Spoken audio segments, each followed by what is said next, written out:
qual é o estado geral da segurança pública, do combate ao crime no Brasil e especificamente no ambiente digital? Vamos lá. Em primeiro lugar, Mota, eu quero te agradecer o convite. Eu estou há muito tempo para vir aqui. Admiro muito o teu trabalho e acho que é extremamente importante a gente ter essa capacidade de explicar claramente para a população aquilo que é muito comezinho, aquilo que diz respeito ao dia a dia. Aquela preocupação constante de que cada um de nós tem, se ao sair de casa voltará por conta das questões da segurança pública. A gente vive um panorama de segurança pública bastante complicado. No Brasil, a gente experimenta taxas anuais de homicídio extremamente altas.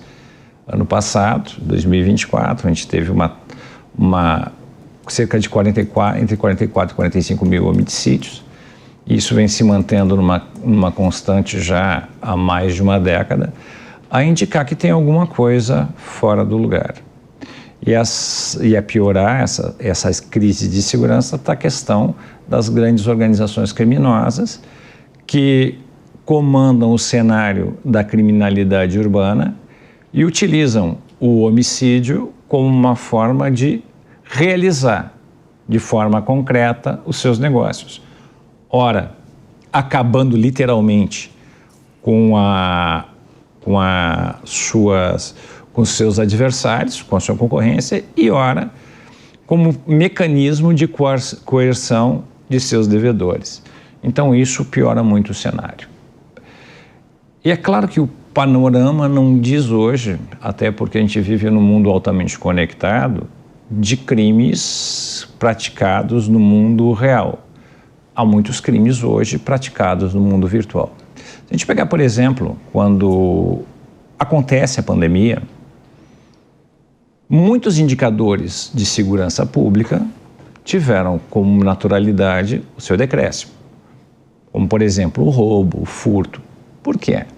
Porque predadores precisam de presas. Os nossos criminosos são predadores de nós, na acepção deles, as presas. Se as presas não estavam disponíveis, é óbvio que essas taxas decaíram. Em compensação, na pandemia, os crimes digitais aumentaram exponencialmente, porque o objeto, a vítima em potencial, estava no outro lado da tela, online.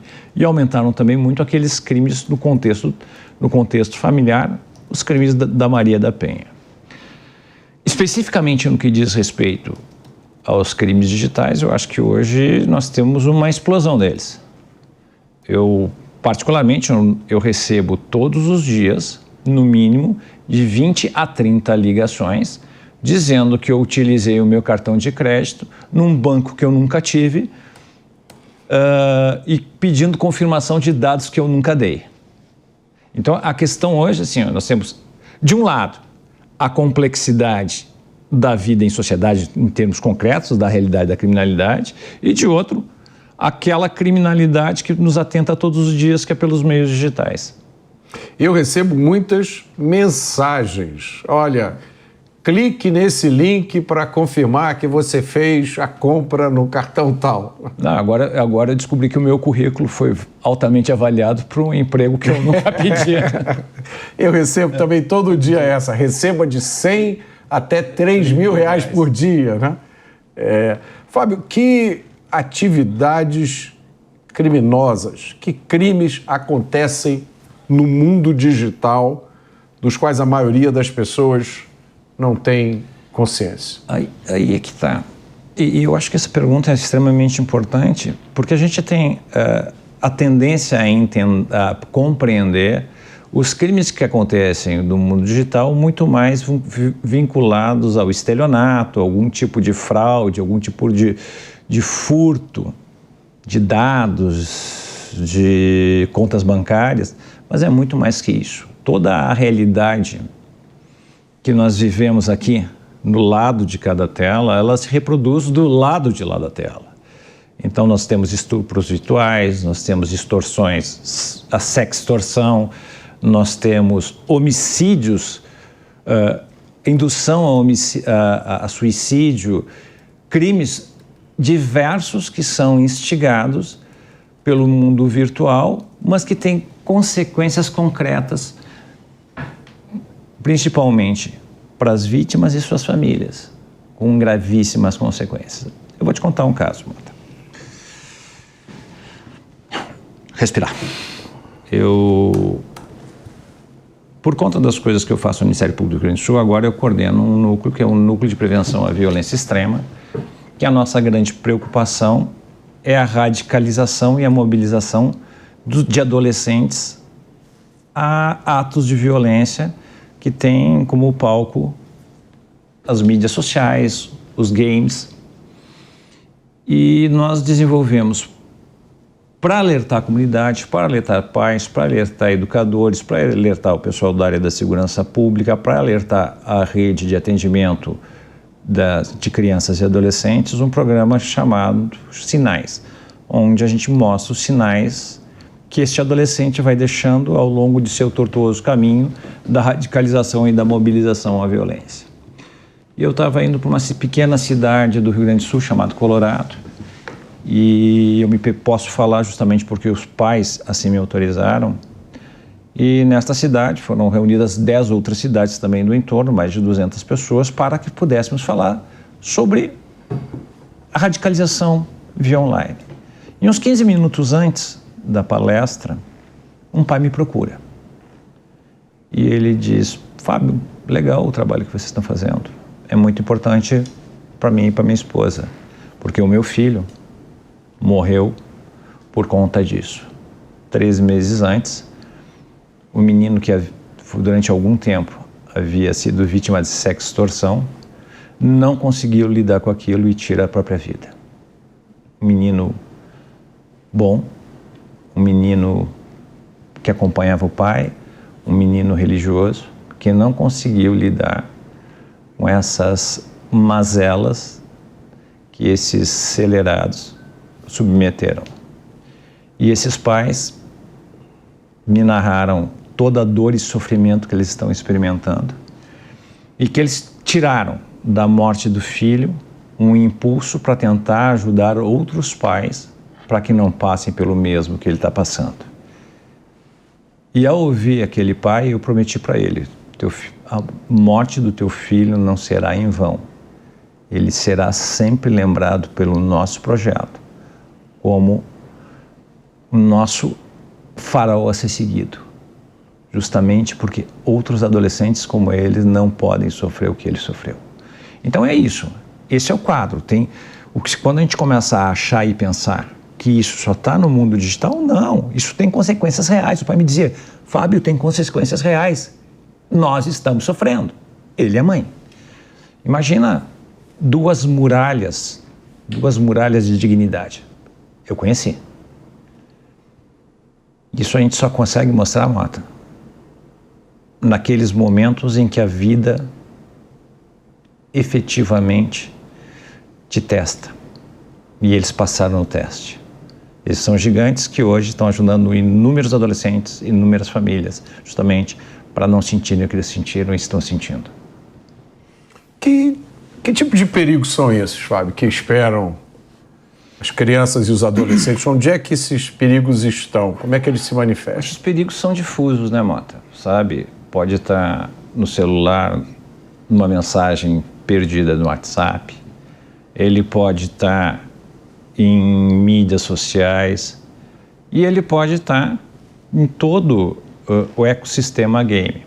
Vou te contar uma historinha. Eu tenho muitas historinhas para contar, tá? É engraçado que eu estou nesse projeto, nessa atuação há 1 ano e meio. A minha percepção como humano é que eu estou nisso já há 100 anos. Muitas histórias de insucesso e muitas histórias de sucesso colacionadas. Eu estava dando uma capacitação numa cidade também pequena do Rio Grande do Sul, e aí eu falando sobre os perigos desses ecossistema gamer, de jogos que parecem absolutamente inócuos, como Minecraft, como Roblox.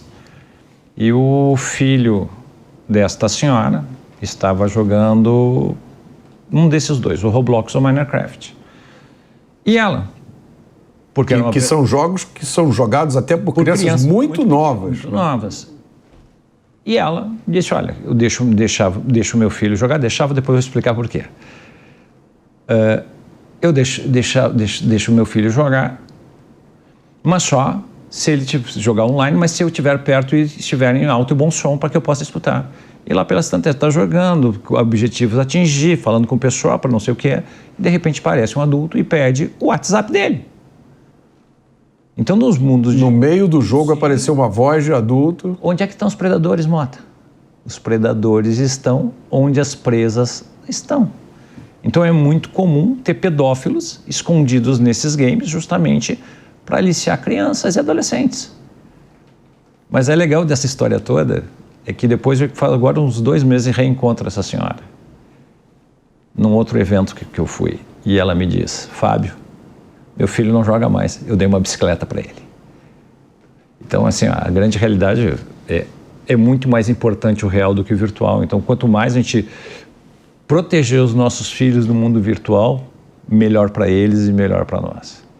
Então, os perigos e ameaças estão escondidos em todos os cantos. A gente vai ter aquilo que no núcleo a gente vai chamar de plataformas iscas, que vai ser basicamente o YouTube, o Instagram, o TikTok, e depois, se quiser, até te explico o porquê. E depois tu vai ter aquelas plataformas que a gente vai chamar de doutrinação, principalmente o Telegram e o Roblox. Tem agora a Covenant Space, que era o antigo Project Z, mas muito mais essas duas, Telegram e Discord. Por que plataforma isca? Vamos lá. Qual é o fenômeno? Eu sei que a gente está derivando um pouco, mas se depois... Não, por favor, esse panorama é muito importante. Se quiser corrigir o rumo da nossa prosa, está tudo certo. Mas é que como eu sou um apaixonado por assunto, se deixar eu falo a tarde inteira aqui. Bom, o que acontece com esses nossos adolescentes quando eles procuram um mundo digital? Um adolescente, e talvez nessa fase da vida seja a que tem a mais importante, é uma sensação de pertencimento. Os nossos adolescentes querem participar de um grupo, ser pertencente, para que a vida deles tenha algum sentido, para que a vida deles tenha propósito. E esse propósito os adolescentes encontram gregariamente. Quando os nossos adolescentes não encontram isso no mundo real, eles acabam migrando para o mundo digital. Então, nessas plataformas iscas, eles vão lá e começam a reverberar aquele ódio que eles sentem interno, começam a colocar seus dramas e essas suas angústias, às vezes de formas até bastante aceleradas, e outros, como ele, vão reconhecer em si o adolescente que eles também são e começam a chamar para participar de grupos privados de conversa, ou dão links para entrar no Discord, enfim, ou para o Telegram, onde aí tem as plataformas de doutrinação, onde efetivamente a radicalização ocorre. Mas não é uma coisa estruturada, sabe, Mota? Não existe a entidade radicalizadora com CNPJ. O negócio é muito difícil para nós entendermos, porque nós somos homens do milênio passado. A nossa conformação toda, o nosso disco rígido, ela precisa algum tom de certeza que a gente tinha no passado. Então, olha, quando a gente é recrutado é porque tem uma entidade recrutadora que vai nos radicalizar e nós nos tornaremos perigosos terroristas. Não funciona mais assim. Essa radicalização chama-se de radicalização cruzada, uma polinização cruzada. Eu te radicalizo, tu me radicaliza, nós nos radicalizamos. Então, você falou agora de pelo menos 2 ameaças distintas. Uma são os predadores, são adultos que entram em ambientes frequentados por crianças e jovens com o objetivo de conseguir informação pessoal, informação de contato, e aí evoluir para alguma ação predatória. Esse é um. O outro são os próprios adolescentes que, por alguma razão ou outra, têm algum problema, e aí eles meio que compartilham, contaminam os outros com esse problema. E vão se autocontaminando. E produzem esse fenômeno que você chama de radicalização e violência extrema. Isso, exatamente. Então, esses nossos adolescentes, eles começam a perder a empatia, começam a depender muito de dopamina e precisam de doses cada vez maiores de dopamina. E isso eles acabam obtendo via violências. Essa violência extrema muita automutilação, muitos desafios. Então, infelizmente, esse ano duas crianças perderam a vida por conta de desafios do inalar desodorante. Aqui no Brasil. Aqui no Brasil. Muitos desafios para cometerem atos de violência extrema. Lembra no Rio de Janeiro, agora no início do ano, em que um adolescente, um jovem adulto jogam coquetéis e molotov em um mendigo? Isso tudo pago em parte com uma moeda chamada Roblox, que é a moeda do Roblox. Então essas coisas contaminam a rede e isso infelizmente, para esses adolescentes que estão mobilizados à violência extrema, são elementos que acabam catalisando as suas vontades e tem aquele efeito imitação. Agora, você está descrevendo aí um processo que sempre foi um desafio para os pais lidar com adolescentes. É uma fase de transição, é uma fase onde você não é mais criança, mas ainda não é adulto, é uma fase onde você está buscando um senso de pertencimento. Sempre foi difícil, essa é uma oportunidade, sempre foi uma oportunidade para o surgimento de problemas. Mas o que me assusta é que você está descrevendo um universo que é fechado para a maioria dos adultos. Eu diria que a maioria das pessoas com mais de 30 anos ou 35 anos não consegue nem saber direito do que você está falando. Desculpa te interromper, Mota. Eu também achava isso. Quando Márcio Abreu, que é o meu colega, que participa direto dos sinais comigo, tem outros, como a Michelle Kiffner, tem vários, mas principalmente o Márcio. Logo no início nas primeiras palestras, a gente falava, olha, quem tem 35 mais aqui não vai entender. Na realidade, o gap geracional é maior que isso. Eu estou sendo otimista. Você está sendo otimista. Eu garanto que teu filho, que tem 21 anos de idade, já não entende mais essa geração que está chegando. Não entende mais. Qual é o problema que eu vejo nesse gap geracional? A gente está com um presente e um futuro que não tem nenhuma relação de conexão com o passado e a gente busca num passado que não tem essa conexão as respostas. Vamos lá. Mota, quando Mota adolescente no Rio de Janeiro, lá nos anos 80, anos 70, final dos anos 70, teu pai e a tua mãe, quando chegava em casa, como dizem hoje, estava de boas. Tá bom, se o Mota ficasse o dia inteiro no quarto, eles ficavam despreocupados, porque o perigo estava da porta para fora.